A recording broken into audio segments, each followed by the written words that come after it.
Before we begin, we'd like to add a quick warning discussion.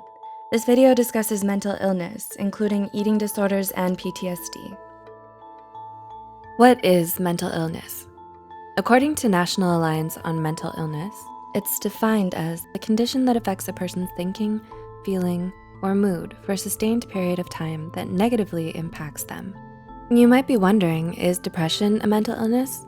What about anxiety? Yes, they are. In fact, they're the most common types of mental illnesses. In this video, Psych2Go covers 10 of the most common types of mental illnesses. 1.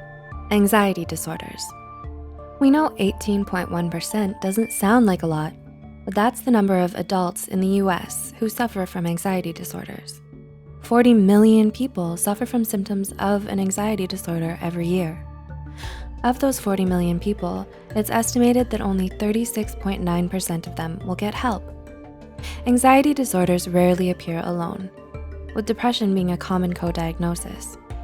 Anxiety disorders come in a few varieties: generalized anxiety disorder, GAD, panic disorder, social anxiety disorder, SAD, and obsessive compulsive disorder, OCD.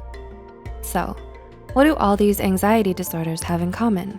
They're all characterized by nearly uncontrollable worry that messes with several aspects of daily life, such as sleep, relationships, school, and work. The good news is there are several treatment options available, which include different types of therapy and medication. 2. Personality disorders. What does it mean when someone's personality is disordered? Personality disorders refer to behavioral, emotional, and thought patterns that deviate greatly from the expectations of an individual's culture. The National Institute of Mental Health suggests that 9.1% of the population has the traits of a personality disorder. So what does this look like in real life? Could anyone who's a little different be diagnosed with a personality disorder? Well, according to the diagnostic criteria in the DSM-V, these differences must be causing the individual significant amounts of distress in the way they see themselves, others, and situations, inappropriate or exaggerated emotional responses, impulse control, and how well the individual relates to and functions around others. Personality disorders can't be cured, but thankfully they can be treated. This treatment consists of combinations of medications for the underlying mental health issues, as well as talk therapy. 3. Attention deficit hyperactivity disorder. If we say ADHD, what comes to mind? The stereotype of a person diagnosed with ADHD is usually a small child who's bouncing off the walls or can't finish a task. However, between 7.8% and 11% of children aged 4 to 17 are diagnosed with ADHD any given year. ADHD affects people of all ages and includes multiple symptoms, such as inability to concentrate, forgetfulness, inability to sit still, restlessness, and losing things. An individual's symptoms vary depending on their age, gender, and type of ADHD. Did you know there's actually 3 recognized types of ADHD? They're ADHD, combined type ADHD, impulsive hyperactive type, and ADHD inattentive and distractible type. Most people think meds are the only way to control ADHD, but many people diagnosed with the disorder find relief by using a combination of medications, life coaching, education, and talk therapy. 4. Post-traumatic stress disorder.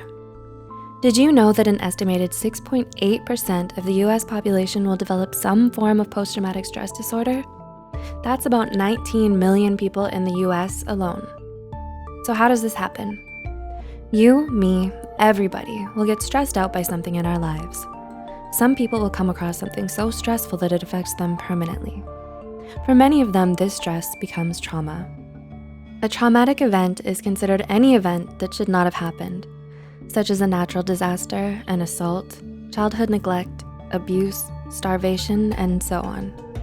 Stress is a completely normal reaction to trauma, but what happens when the threat is gone? The stress and trauma stops on its own for most people when the mind and body understand the individual is no longer under attack. But what if the mind and body don't get the memo?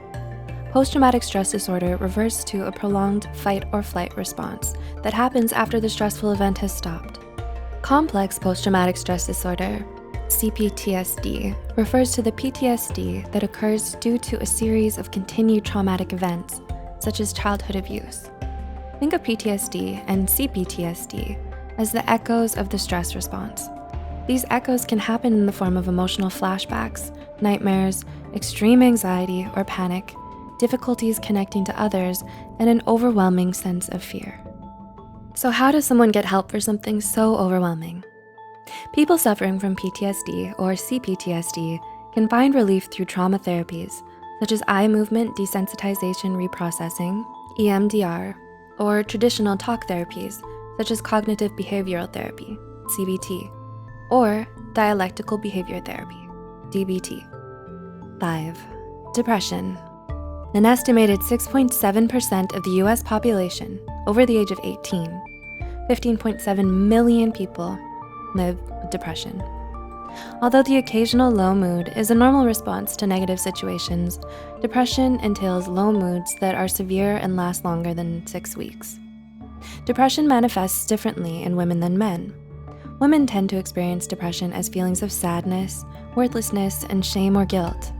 Men tend to mistake the symptoms of depression as fatigue and being easily irritated. Common treatments for depression include cognitive behavioral therapy, CBT, interpersonal therapy, IPT, psychodynamic therapy, psychoeducation groups, antidepressants, and various brain stimulation therapies. 6. Bipolar disorder. An estimated 2.8% of the US population that sought mental health treatment was diagnosed with some form of bipolar disorder in 2018. This number may be low, as many individuals who suffer from any mental health disorder do not seek treatment. Bipolar disorder means a lot more than just really bad mood swings for a couple of reasons. First, people diagnosed with bipolar disorder cannot completely control these mood swings. And second, these mood swings range from manic, feeling super happy or invincible, doing crazy spontaneous things, grandiosity, and having racing or unrealistic thoughts, to extreme bouts of depression and maybe a little hypomania in between. Living with bipolar disorder isn't easy, but people struggling with the disorder can find a variety of medications and traditional counseling treatments to help them find more balance. 7. Eating disorders. Did you know there are almost as many people living with eating disorders as there are with bipolar disorder? It's true. Approximately 2.7% of individuals who sought treatment were diagnosed with an eating disorder in 2018. The most common question people ask about eating disorders is, what's the difference between not being happy with your body and having an eating disorder? Well, in addition to this total focus on their physical flaws, eating disorders are defined by dysmorphia and the binge, purge, restrict cycle of behavior. This cycle comes from the person's feelings of extreme distress and disgust about their body. This disgust drives the individual who has the disorder to become super focused on their body weight and shape. Leave a comment below if you want to know more about the binge, purge, restrict cycle. The eating disorders everyone knows about are anorexia nervosa and bulimia, but most people have never heard of eating disorders not otherwise specified, EDNOS, or avoidant restrictive food intake disorder, ARFID. Leave a comment below if you want to hear more about the lesser-known eating disorders. Everyone needs food, so how is someone who has such a terrible relationship with eating and body image supposed to get better? Recovery from an eating disorder is totally possible, with a combination of talk therapy, residential treatment, and medications to treat the symptoms of any underlying mental health conditions. 8. Obsessive-compulsive disorder. If obsessive-compulsive disorder, OCD, is a type of anxiety disorder, why did it make the number 8 spot? Simple. Professionals say 2.3% of individuals will qualify for a diagnosis of OCD during the course of their lifetime. What's the first thing you think of when you think of someone who suffers from obsessive-compulsive disorder? Did you imagine someone who can't stand the thought of germs? Maybe a person who turns the doorknob 27 times before they can leave the house. The common stereotype of an individual diagnosed with obsessive-compulsive disorder, OCD, is of someone obsessed with cleaning or counting to a comical degree, but that's not the whole picture. The reality of OCD includes a great deal of anxiety, rigid thinking, and feeling isolated from others. Individuals diagnosed with OCD suffer from reoccurring thoughts that they cannot control, which are referred to as obsessions. These obsessions can be things like cleaning or counting, but also include checking and double checking, feeling as though one will be punished for being a sinner, organizing and arranging, and hoarding. Having obsessions is different from being detail-oriented, or a little type A, because individuals who suffer from obsessions experience crippling anxiety due to these thoughts they're unable to control. The compulsions are the actions, such as cleaning, hand washing, arranging, and hoarding, that individuals use to cope with overwhelming anxiety and rigid thinking. So what is someone who lives with the reality of OCD to do? Although there's no cure for OCD, a combination of medical and talk therapy will help them manage their symptoms effectively. 9. Autism spectrum disorder, ASD. We've been hearing more and more about autism spectrum disorder, ASD, in recent years. That's because approximately 1.2% of children, 1 in 59 children, will qualify for diagnosis of autism spectrum disorder in the coming year. ASD begins in childhood, but many individuals are not diagnosed until adolescence or adulthood. ASD is characterized by significantly impaired social interactions, learning, and communication. Individuals with ASD may seem eccentric or unemotional to others, as they do not understand normal social cues. Some of these odd behaviors include seeming off in their own world, repetitive thoughts or behaviors, restricted interests, poor eye contact, and difficulty communicating with others to the point their functioning is greatly impaired.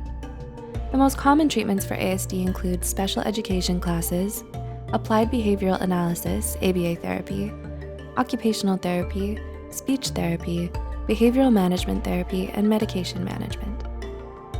And 10, schizophrenia and psychotic disorders. Did you know 3 out of 100 people will experience the symptoms of psychosis in their lifetime? Yep, this means 1% of the population suffers from a psychotic disorder. People usually have their first psychotic break between the ages of 16 and 30, which means approximately 100,000 adolescents and adults will experience their first psychotic break every year. This does not mean everyone who experiences psychosis will always have a psychotic disorder. Medical and environmental or situational factors such as extreme stress, certain prescriptions, and illicit drugs can induce temporary psychosis. For individuals with a psychotic disorder, however, the symptoms last longer than 6 months. So, what is psychosis anyway? Someone suffering from psychosis has breaks or disruptions in their reality, which manifest in behaviors such as religious delusions, audio, visual, or tactile hallucinations, feelings of paranoia or persecution, and disordered or jumbled thoughts and speech. Schizophrenia is the most common psychotic disorder, but the DSM-V recognizes a few others. Would you like to know more about the other psychotic disorders? Then tell us in the comments below. Having a psychotic disorder can feel like torture, but it doesn't have to. Many people who are diagnosed with some type of psychosis are successfully treated with a combination of specialized medications, therapy, and case management. Have you or a loved one ever dealt with any of the mental illnesses in this article? Were there any symptoms on this list that surprised you? Which mental illnesses do you want to hear more about? Tell us in the comments below. As always, any information provided here is for educational purposes only. If you need mental health counseling or treatment, please contact your insurance company, local college students counseling clinic, or your county crisis line. Help is out there. For more information on mental illness and mental health, stay tuned to Psych2Go. As always, thanks for watching.